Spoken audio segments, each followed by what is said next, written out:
Call of Duty Modern Warfare was a groundbreaking game back in 2007 for so many reasons. The multiplayer was fantastic, and the single-player campaign was exciting and excellently paced. There's been 14 games in the series since the original Modern Warfare, but for many people, this game still remains a high watermark for the series, and a big reason why is this mission, All Gillied Up. Hi folks, it's Falcon, and today on gameranx, we're talking about what makes All Gillied Up so good. Now, when it comes to sniping missions in video games, this is one of the most beloved by fans and critics alike, and today we want to talk about why it's so immersive and how so few games come close to how tense, exciting, and often realistic this mission can feel. And just to be clear, we're talking about both All Gillied Up and One Shot, One Kill, because most people group them together as just All Gillied Up. They kind of come as a package deal, so keep in mind we're going to get into that as well. Here's the basics. The mission takes place in the middle of the story in Modern Warfare.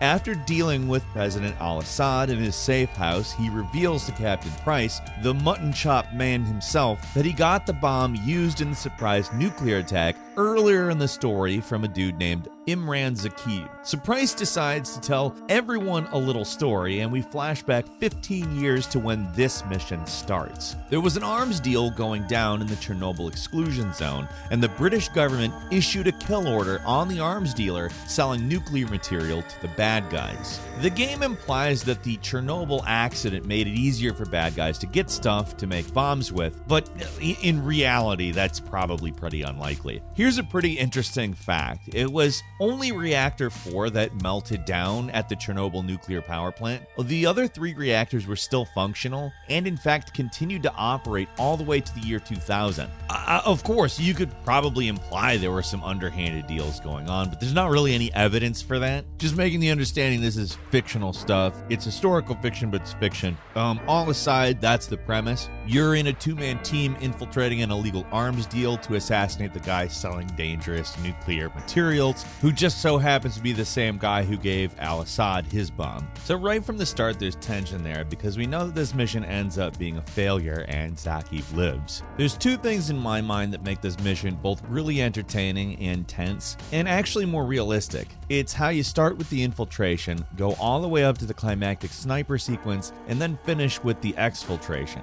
It feels like you go full circle, and it makes the part where you actually take a shot at Zakir feel more momentous. It's something that kind of got lost in future Call of Duty games. I feel like the slow ratcheting up of tension and the willingness to just let a mission play out, it's not as much there. Like, I can imagine a mission like this happening in later games in the series by either just having the beginning part or just the ending and cutting out the rest. But here they let things play out more naturally without feeling the need to rush towards the next big set piece. A big reason why this mission even feels realistic at all is because they're just not afraid to let things breathe a little, even as they're throwing all these complex and varied encounters at you. The mission starts on the outskirts of Pripyat. It's just you playing as a younger Lieutenant Price working with Captain Macmillan. You're both decked out in full ghillie suits with camouflage sniper rifles, and you're slowly working your way through some patrols. It's easy to forget that before this mission, stealth missions in FPS games tended to suck. They were usually frustrating, like pass-fail type affairs that forced you to do exactly what the games wanted you to do, or you'd fail. But this game actually gives you options. Obviously, these days that's to be expected, but back when this game first came out, this kind of heavily scripted mission that doesn't punish you for missing a shot or getting into a shootout in one section was actually kind of groundbreaking. The way that the game would adjust to what you did is another way this mission feels more realistic.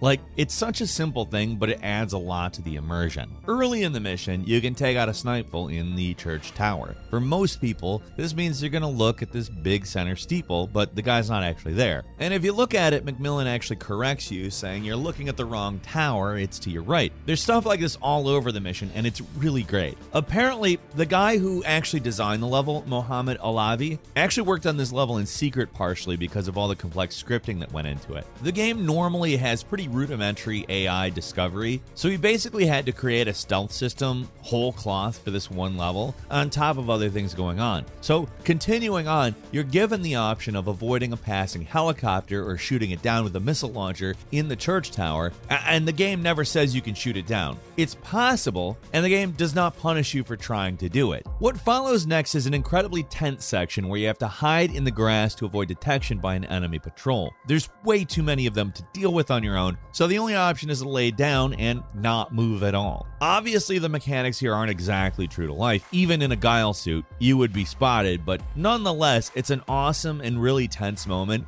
that is a highlight in a mission filled with them. From there, you quietly shoot your way through soldiers in a dumping ground, and in another awesomely tense moment, you sneak right through the middle of a gathering of soldiers coming out of trucks. And the way the music slows down and then builds up in intensity when you're doing this sort of mad dash at the end to avoid detection is just fantastic. You get past that and you enter the city of Pripyat. Few games came out before this that depicted the Chernobyl exclusion zone, like Stalker, but at the time, this game probably had the most realistic depiction. The Chernobyl power plant and the city of Pripyat hold a certain fascination with people. It's a place that people were forced to evacuate very suddenly, so everything is still there, kind of like a modern-day Pompeii. After traveling through a few buildings, you make your way to the Policia Hotel, which is the tallest building in Pripyat, and get set for your sniping mission. Another small but appreciated detail here is how much time seems to pass between getting to the hotel and the mission actually starting. It's implied they waited there for hours, if not a day or more, before the opportunity to attack actually presented itself. In reality, the life of a lot of snipers is a solitary and extremely boring one. Like most military service, it's a series of long periods of boredom punctuated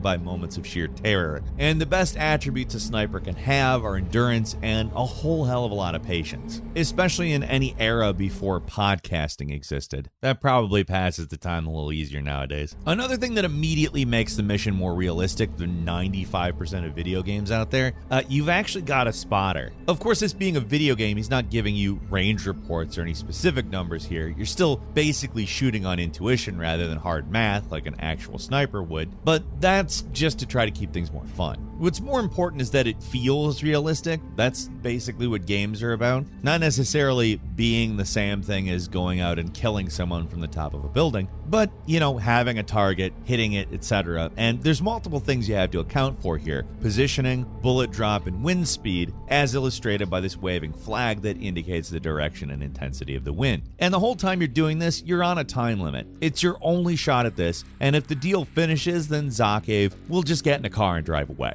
For most players, it's going to take a little trial and error to get this one right, because dialing in the exact shot placement takes some practice, and while it's possible to miss the first shot and still get him before he escapes, it's fairly unlikely. Hell, you might not even want to shoot him. In the remastered version, you can see the future baddie Makarov driving one of the cars, and it's possible to take him out instead. Of course, this puts you in a Metal Gear Solid 3 you've created a time paradox style fail state, but it's still a pretty great Easter egg. Of course, you can't actually kill him no matter how well you aim. The bullet is always going to hit him in the arm, so he eventually escapes and sells a nuke to Al-Assad anyways. And when you see the arm fly off, that's when you gotta bug out. This is where the mission gets tough. You have to exfiltrate fast while every soldier in the area swarms your position. One cool detail is the time limit. You've got 20 minutes to reach the Ferris wheel for a helicopter to come and pick you up. It's way more time than you'll ever need, but it adds a lot to the tension and adds a certain sense of realism. Like, you can't just sightsee on your way to the Ferris wheel or anything. A rescue helicopter can't just get there early and wait for you. It'll get shot down or run out of fuel. So the timetables are essential for any mission like this. Macmillan is injured during the escape, and you're forced to assist him in the final stretch too, carrying him,